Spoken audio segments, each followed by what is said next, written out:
X handle থেকে নিজের রাজনৈতিক পরিচয় বুঝে দিলেন কুণাল ঘোষ। এখন তিনি শুধুই একজন সমাজকর্মী, শুধুই একজন সাংবাদিক।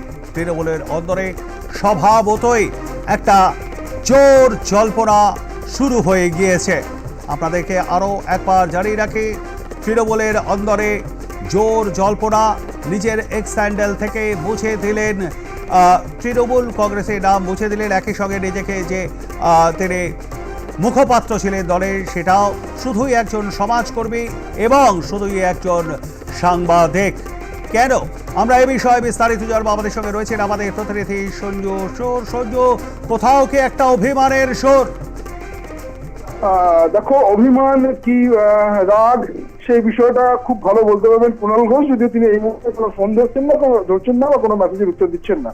কিন্তু হ্যাঁ, অবশ্যই গতকাল রাত্রি 9:05-10 নাগাদ একটি পোস্ট কুণাল ঘোষ তিনি তার সোশ্যাল মিডিয়া এক্স হ্যান্ডেলে পোস্ট করেন, এবং যে পোস্টে যথেষ্ট উত্তর কলকাতা শুধু নয়, রাজ্য রাজনীতিতে তৃণমূল কংগ্রেসের অন্দরে যথেষ্ট জলঘোলা শুরু হয়ে গিয়েছিল।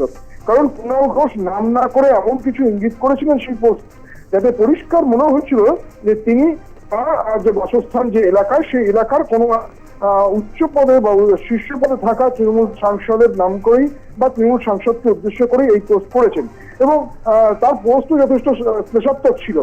এই ঘটনা ঘটার বেশ কিছু পর থেকে দেখা যায় যে তৃণমূল কংগ্রেসের অন্তরে উথাল পাথাল হতে শুরু করে। কারণ যেখানে মমতা বন্দ্যোপাধ্যায় একরকমের বক্তব্য রাখছেন, তৃণমূল কংগ্রেসের সেক্রেটারি ইন কমান্ড তিনি একরকমের বক্তব্য রাখছেন, যদিও কুণাল ঘোষকে বলা যেতে পারে অধুনা তৃণমূল কংগ্রেসের যে ইকুয়েশন, সেই ইকুয়েশনে অভিষেক পন্থী অনেকটা, বা অভিষেকের কাছাকাছি থাকা একজন নেতা। ফলে সেখান থেকে দাঁড়িয়ে কুণাল ঘোষের এই মন্তব্য কি অভিষেক মান্যতা দিচ্ছে, এরকম একটা জল্পনা ছড়াতে শুরু করে। ফলে রাতের দিকে কিন্তু এটা নিয়ে যথেষ্ট জল্পনা বা জলঘোলা হওয়ার পরে আজকে সকালে দেখা যায় যে কুণাল ঘোষ তার যে এক্স হ্যান্ডেল রয়েছে, হ্যান্ডেল, সেখান থেকে উক্ত পোস্টটি ডিলিট করে দেন। অর্থাৎ গতকাল রাত্রিবেলায় যে পোস্ট করেছিলেন সেই পোস্টটি তিনি ডিলিট করে দেন। এক ছ্যাঁচড়া নেতা বলে বলা হয়েছিল, সেই পোস্টটি তিনি ডিলিট করেন, এবং তার সঙ্গে সঙ্গে আরো একটা বিষয় তিনি ডিলিট করেন। সেটা কি না, তার বায়োতে, অর্থাৎ এই যে সোশ্যাল কুণাল ঘোষের এক্স হ্যান্ডেল, সেই হ্যান্ডেলের যে বায়োগ্রাফি আছে, সেখানে কিন্তু লেখা ছিল হচ্ছে Kunal Ghosh general secretary, spokesperson, TMC spokesperson. এখন যেটা রয়েছে সেটা পাল্টে গিয়ে হয়েছে কি জার্নালিস্ট আর সোশ্যাল অ্যাক্টিভিস্ট। ফলে এটা নিয়ে আবার নতুন প্রশ্ন হচ্ছে, তাহলে কি পদ থেকে সরিয়ে দেওয়া হলো কুণাল ঘোষকে?